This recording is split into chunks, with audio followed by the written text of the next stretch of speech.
Dr. Michael Mayer, welcome to Shrink Back. Welcome back, I should say, to Shrink Wrap Radio.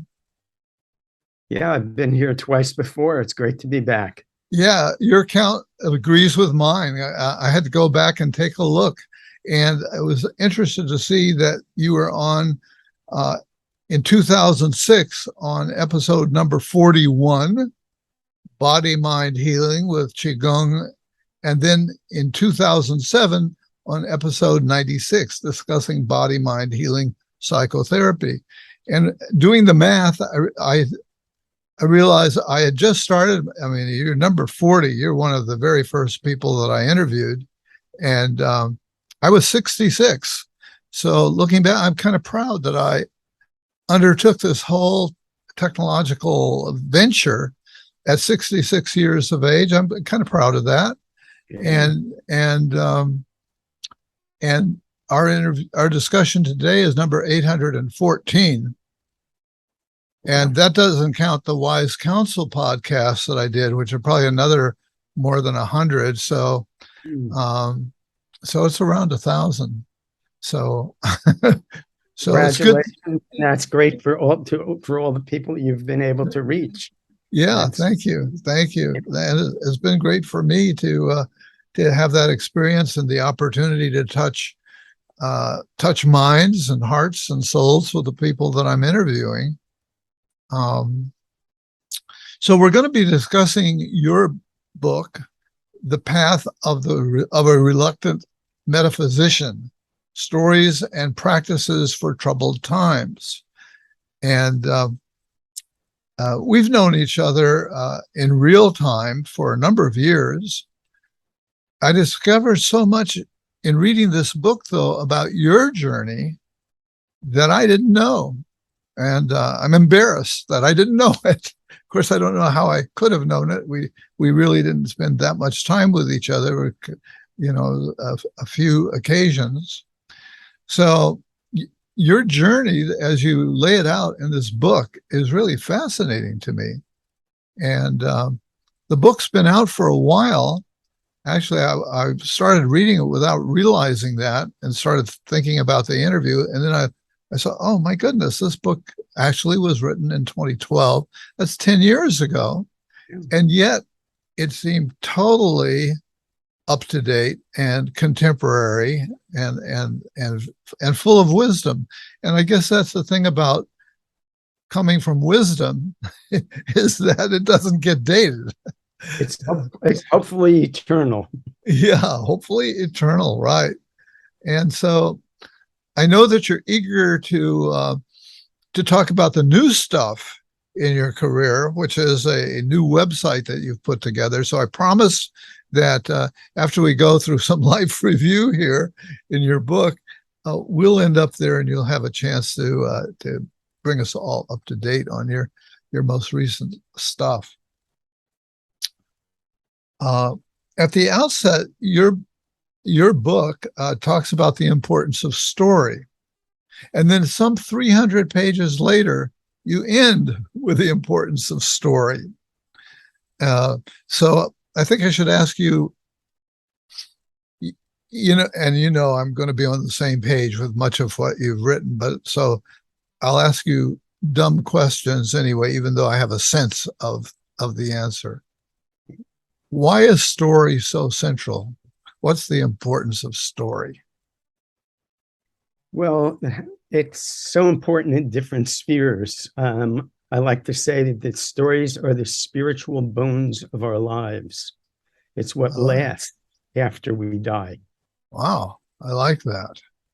So from perspective of our own spiritual journey, all of us are going to be known by our stories. So well, hopefully there'll be somebody around to tell our stories, or we will have written them down. Well, that's why I wrote my book as a meta book to inspire other people to do the same. So they will tell their stories in a way similar to what I've done. And then other people will be able to take a look at their life stories. But I've woven my stories. It's not just on a spiritual level. I basically talk about how in my psychotherapy practice that I teach people how to do the mythic journey process when it's appropriate, and how telling a story can help to change the way they hold their own life stance. Yeah. So a story is part of healing. And that's why your book ends with that, I think, because it's a reminder that that each of our stories are important and that they can help get us through troubled times as a subtitle. The subtitle talks about troubled times. And boy, if they were troubled 10 years ago, you should see them now. It's not a lot different, just more so. Well, just think about in terms of psychotherapy first, that basically, if you think about cognitive restructuring, we all have a story that can shame us, make us feel guilty or awful, or the way we change that story changes everything. And we can have a whole new way of looking at ourselves by telling our story in a different way. I tell what you were just talking about in terms of current stories. We're all hypnotized by stories. So right now we're in story wars. So the Trumpian stories, if you look at and listen to right-wing broadcasts, there's a story there which is totally different than the left stories.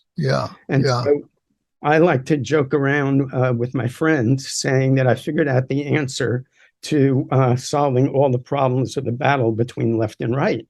All we need, it's very simple. All we need to do is to have a license to watch the news, because it's a dangerous activity. Okay. And yeah. But as we're told, we can get captivated on it. So just like you need a license to drive a car, in my opinion, and this is facetious, of course, you should have a license to look at the news, to be able to have critical thinking, to know when distraction tactics are being used and when other kinds of tactics are being used that get away from the point or tell it in a way that is not in tune with truth. Right. But my book is more about the so I have a whole section on the politics of it. And now it's more relevant than ever because of the way that stories have taken over our lives. Yeah. So well, your story starts in New York. So let's back way up. Tell us about let's start in New York and the family you were born into. What sort of family were you born into?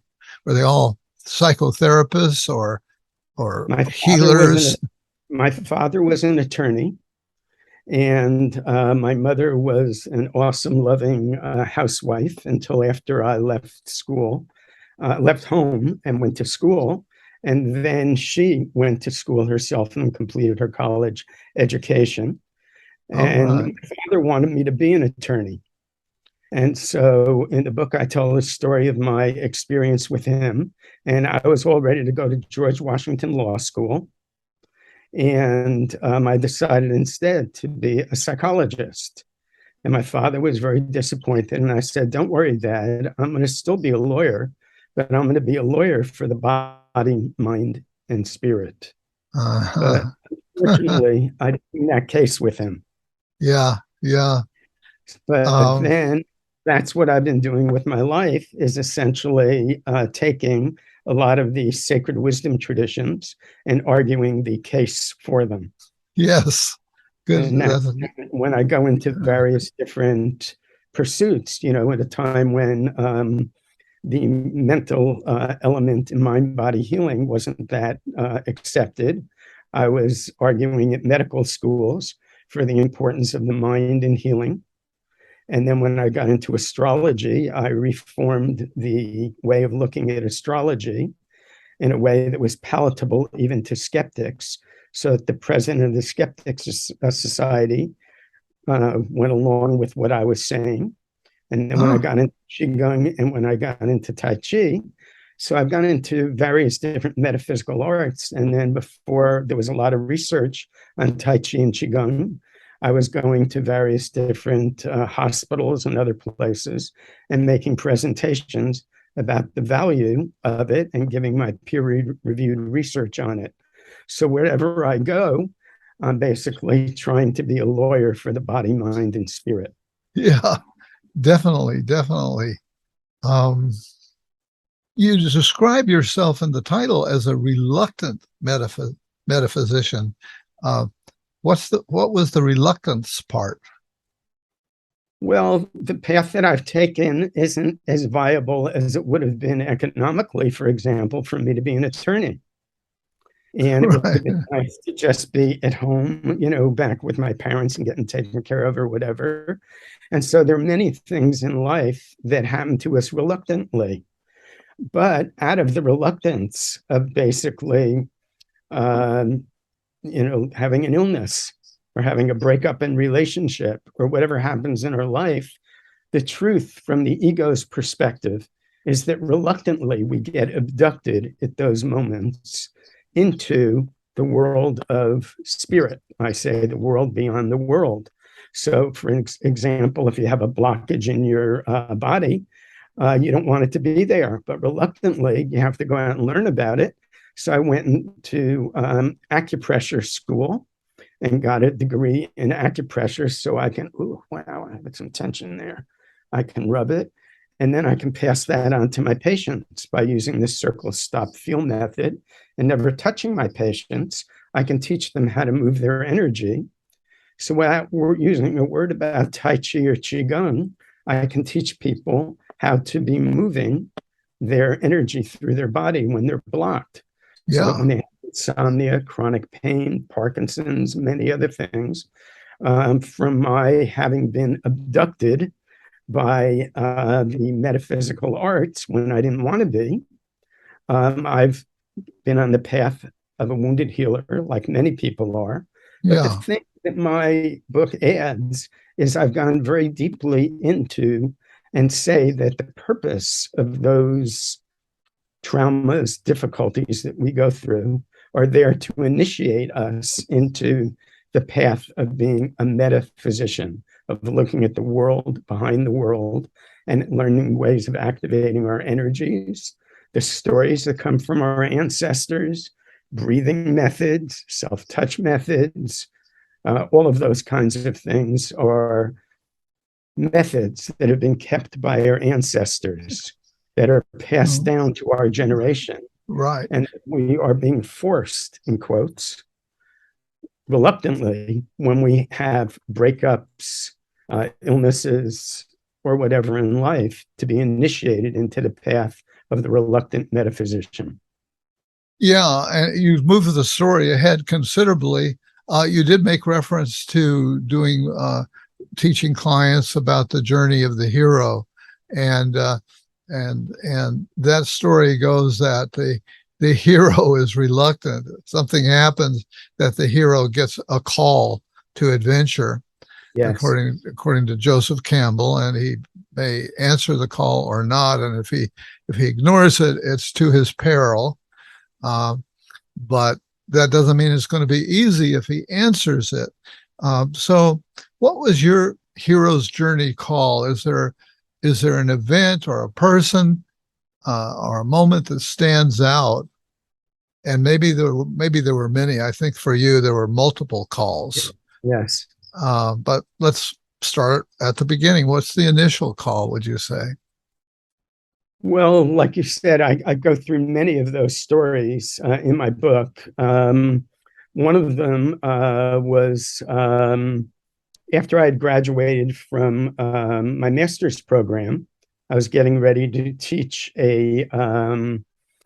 my first class, and I was very dependent on my notes. I've been And there. I've been there. And one day on the bus up to my first class to teach, I lost my notes. And Uh-huh. wow, this is the end of my life. I don't I don't know how I can teach without that. And so I had a panic attack. And I tried using a lot of the methods that I had learned in my psychology program for panic, and they weren't working. And so then I remembered this book that I just read, picked up at Samuel Weiser's bookstore in New York, called The Secret of the Golden Flower. And there it teaches a microcosmic orbit breathing method of how to sync your chi on your out breath and to pause and to ground yourself.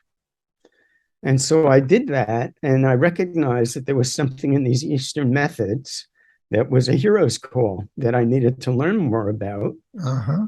And my class that day, I had to go in and let go. And I wasn't very much of a letting go kind of guy.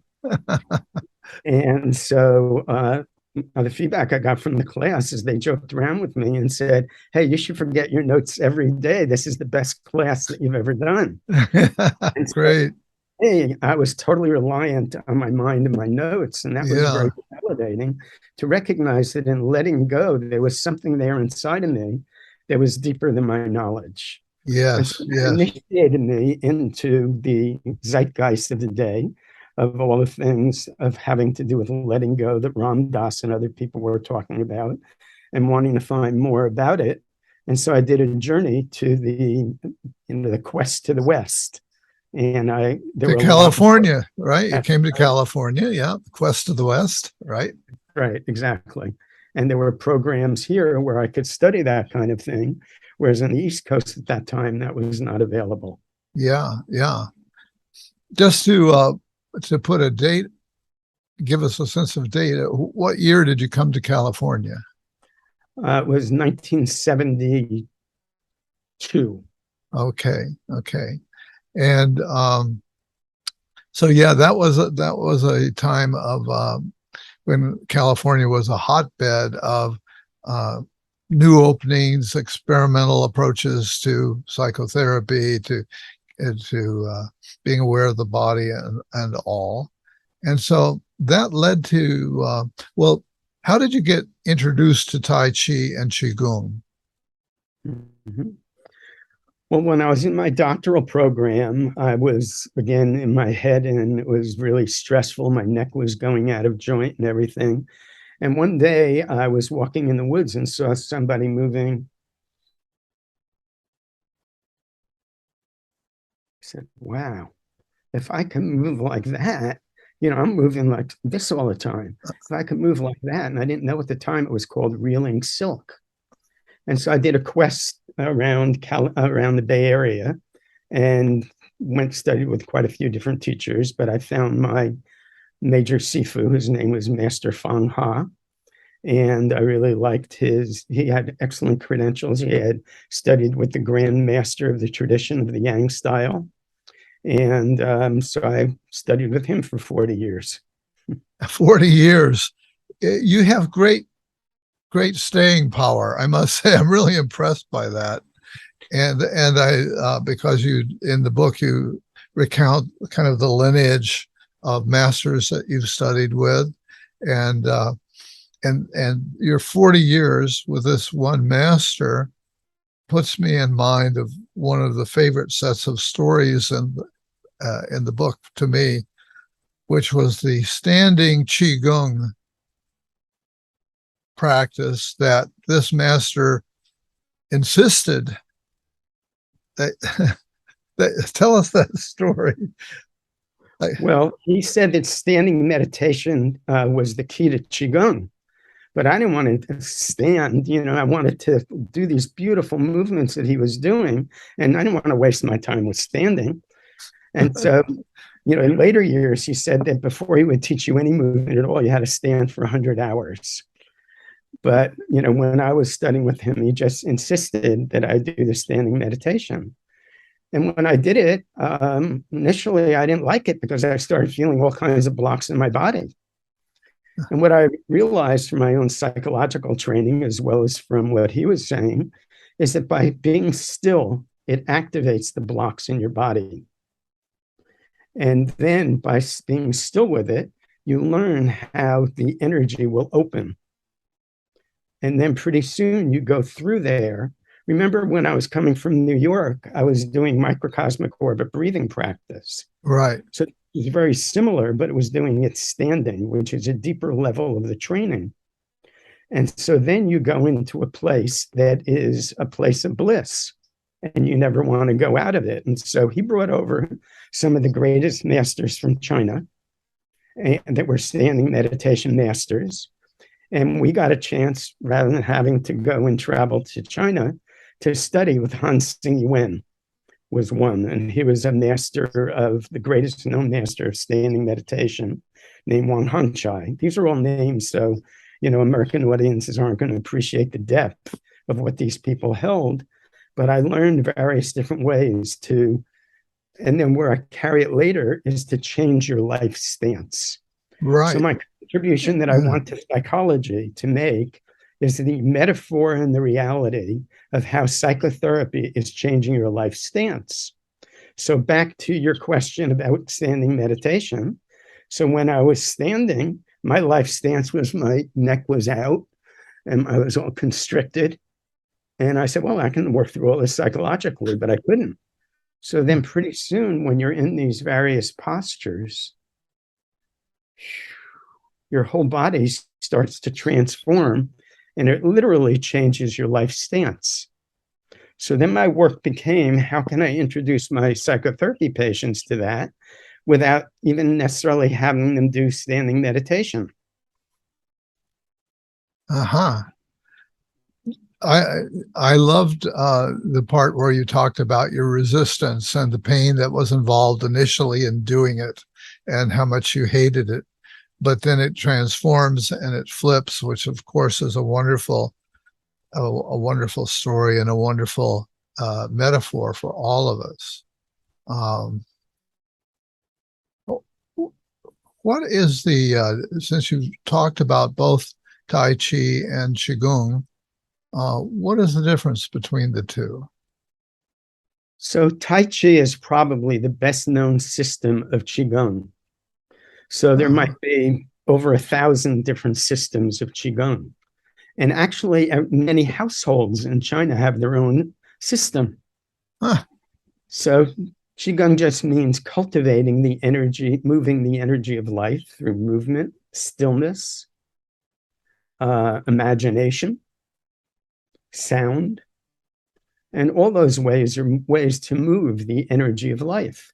Most of us, when our energy is stuck and we feel depressed or whatever, we think about going for a run or distracting ourselves, maybe psychotherapy. But actually think about the fact that there's a 2,000-year-old, or actually longer than that, year-old tradition that basically is about cultivating that energy. Tai Chi is the best known system of it, and it's a choreographed system of, depending upon which style you're doing, of maybe 108 different movements. Yeah. So most people, Westerners, don't have the patience to go through the whole Tai Chi set because that curriculum is extensive. So it's 108 movements on the right side, 108 movements on the left side, various different other Qigong practices, two-person practices where you learn how to defend yourself. And so it's a very, very extensive tradition.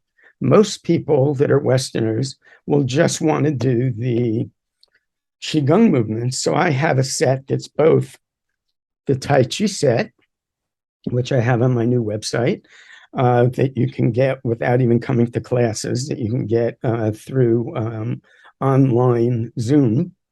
And then there's my Qigong set, which I call Body, Mind, Healing Qigong.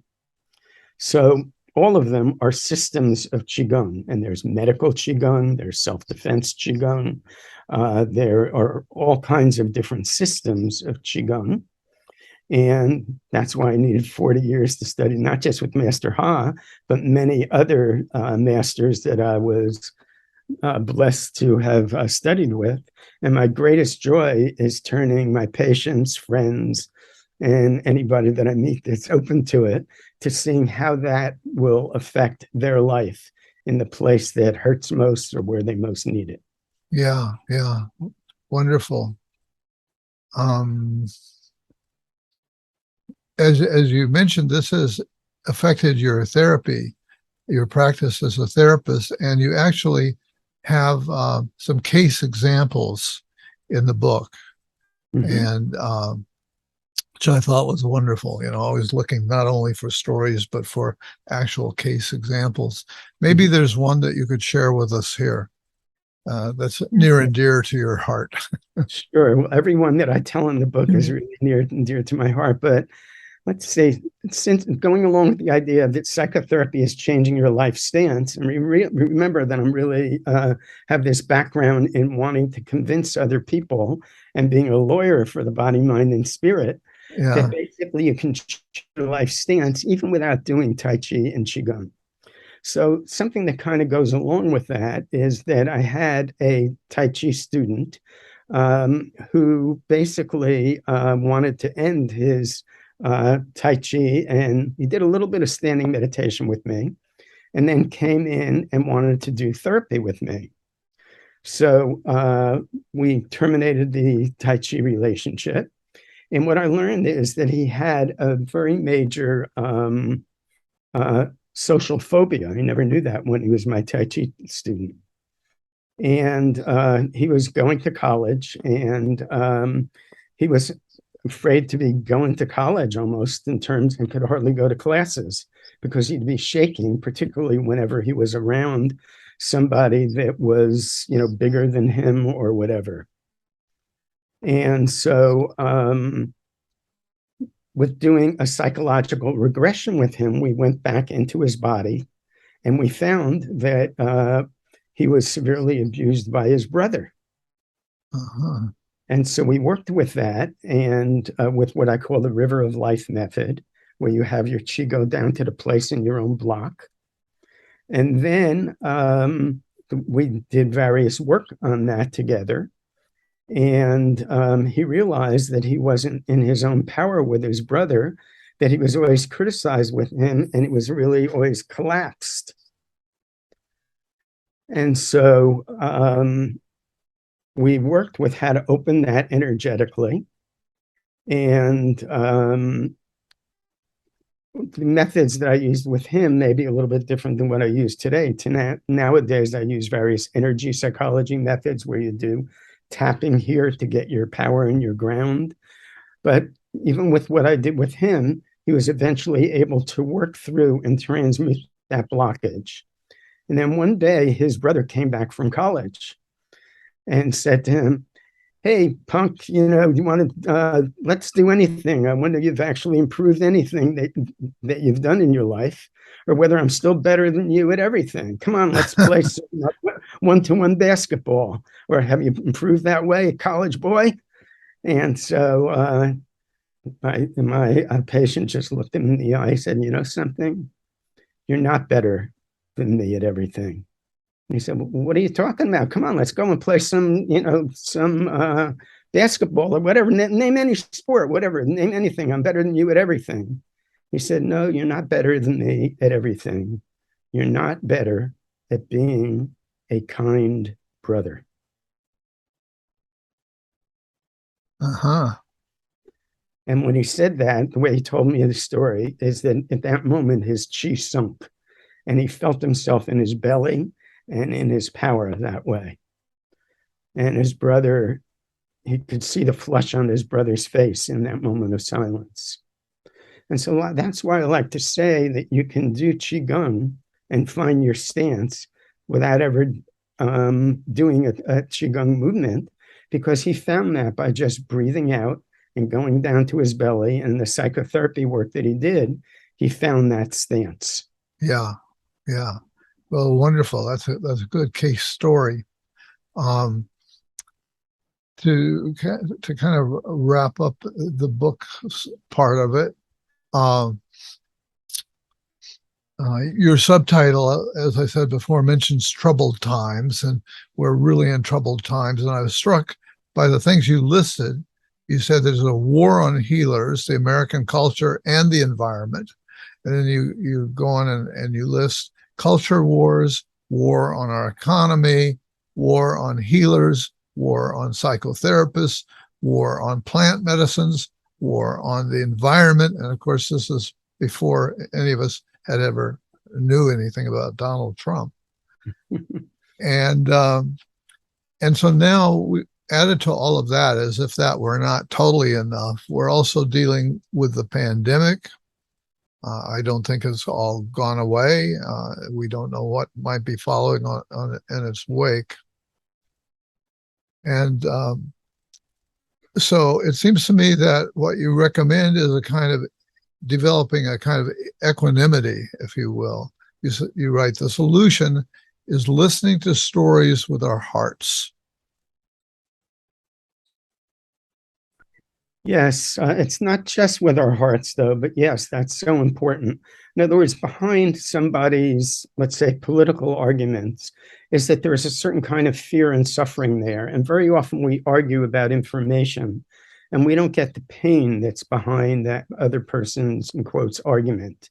Yeah. They're afraid of immigrants because they're afraid that their past white world is going to be taken away from them, their places of privilege.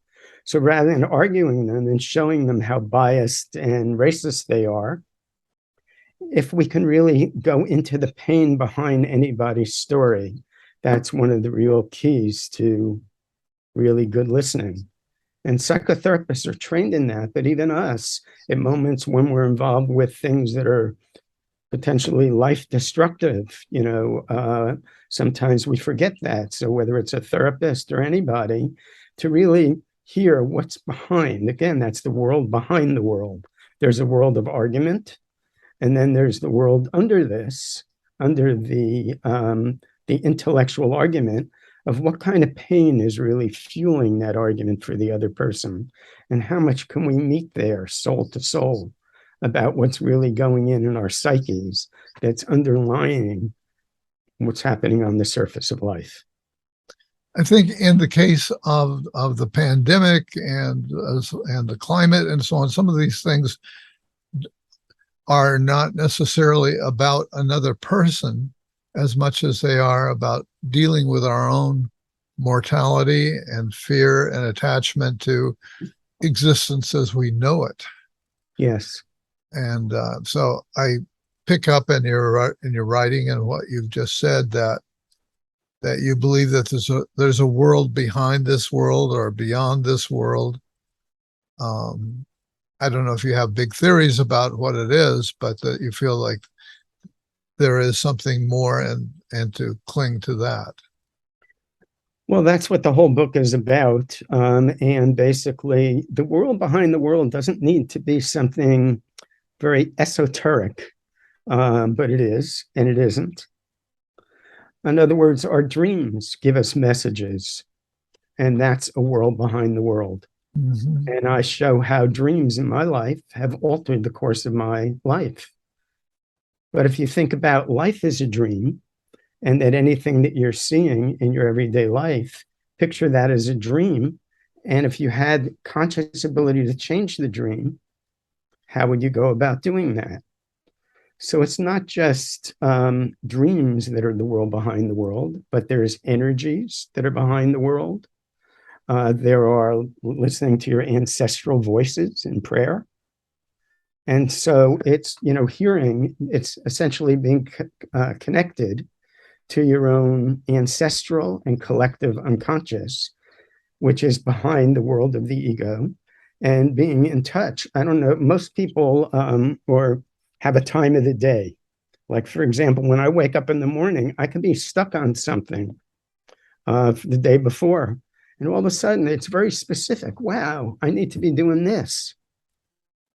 So our own unconscious is the world behind the world. And we want to say that that's God, whatever name we want to give it. That we're always listening to a voice that's deeper than the voice of the ego.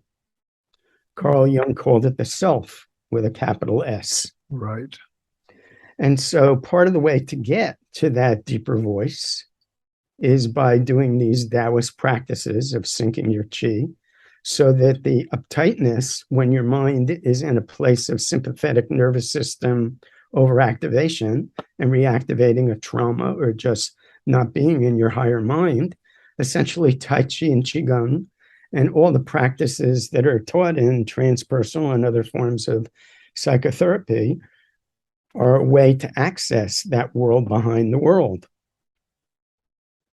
So another way to access the world behind the world is through your new website.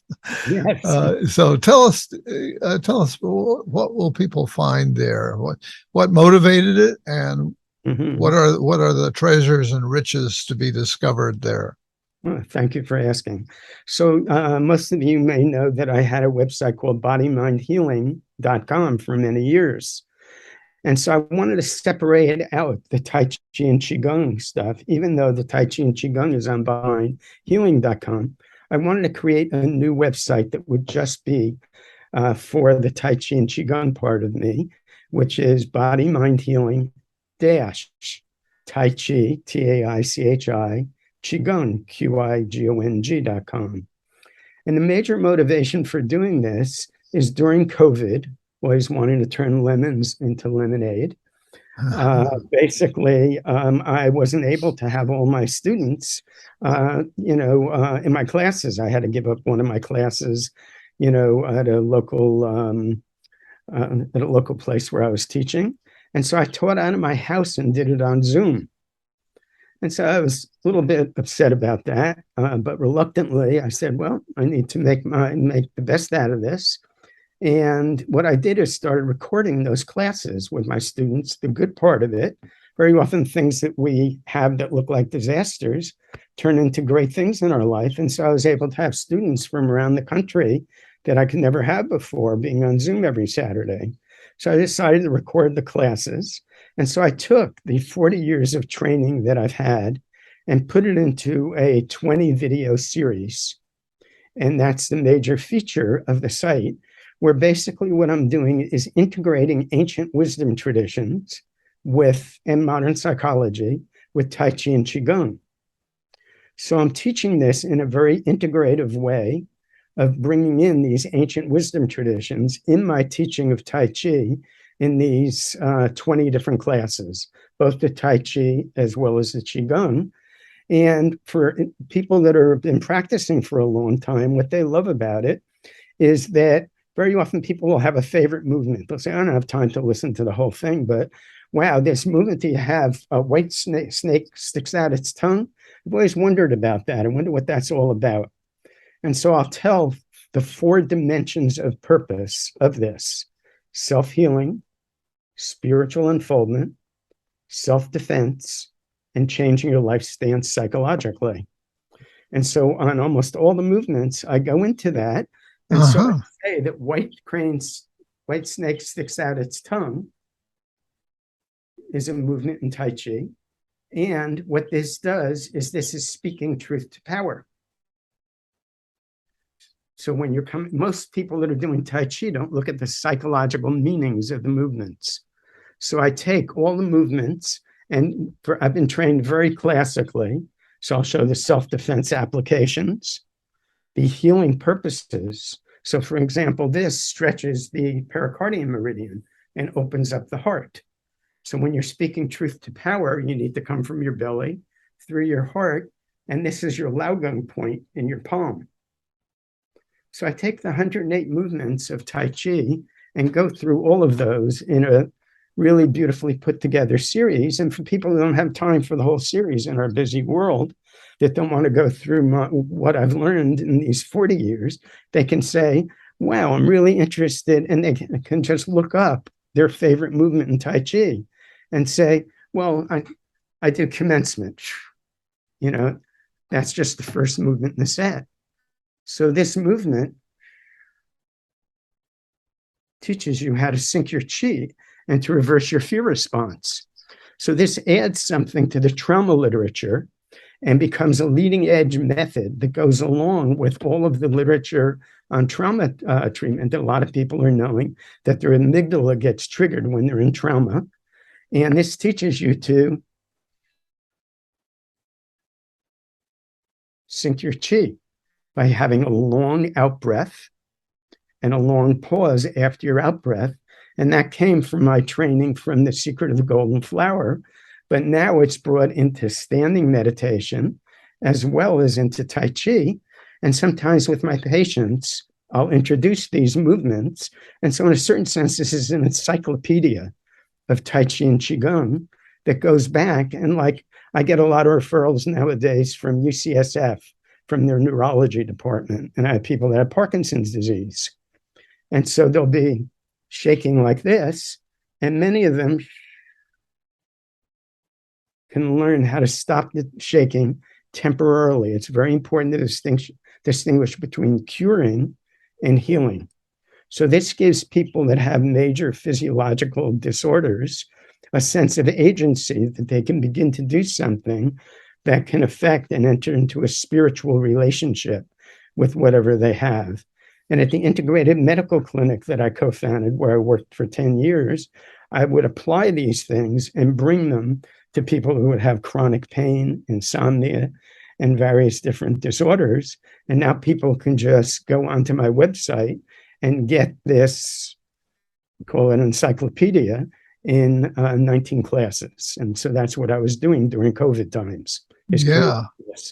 Yeah. And I believe there are also some free resources on that site, right? Yes, thanks for asking. Yeah, there's loads of free articles, videos, audios. So the first class is for free.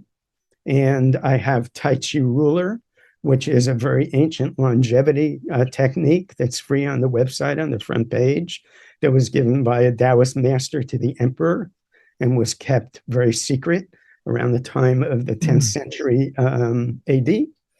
And so I give people that method to really help with letting go of pain. And so there's all kinds of articles and videos and other things that people can see for free. Yeah, that's wonderful. And, you know, the book is kind of an encyclopedia of wisdom. And this website also is an encyclopedia of wisdom.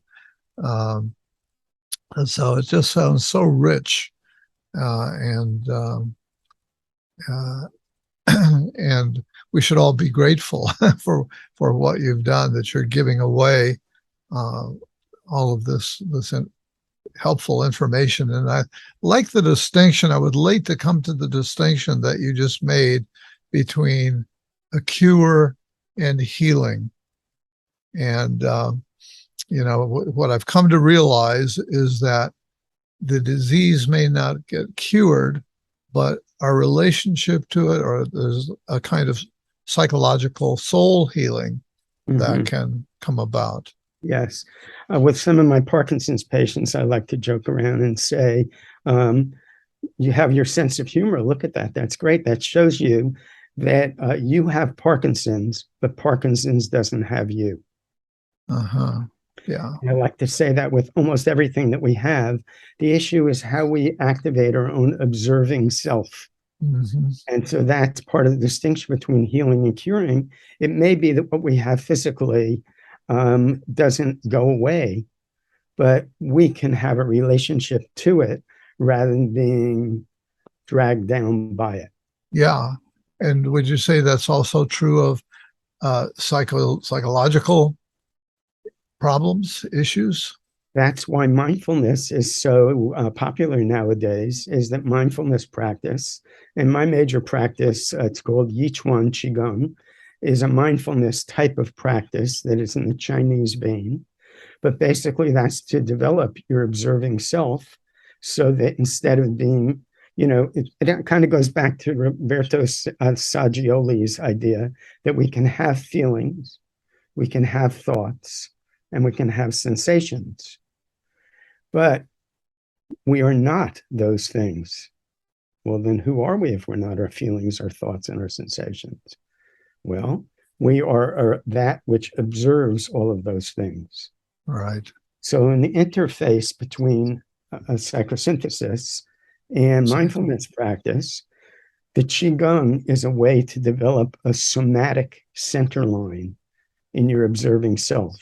So every form of meditation is state specific. Each has its own blessings.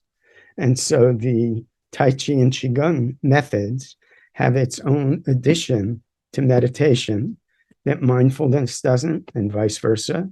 And so each of these, I like to look at them as a mandala. You have all of these mandalas in a circle, and that we choose from which one we need at a given moment when we need them. Well, I think that's a wonderful wrap up, Michael. Is there anything else that you haven't had a chance to say that you want to say here? Just that I love contact from people, and if you have a given thing that you've learned from my book or any of my free products or whatever, and you just want to be in touch, my email address is drmichael@bodymindhealing.com. David will share that with you on his website, so you'll have that email address. Feel free to drop me a line, ask follow-up questions. I love questions, and I love to be there for people's healing to help to further you on your path.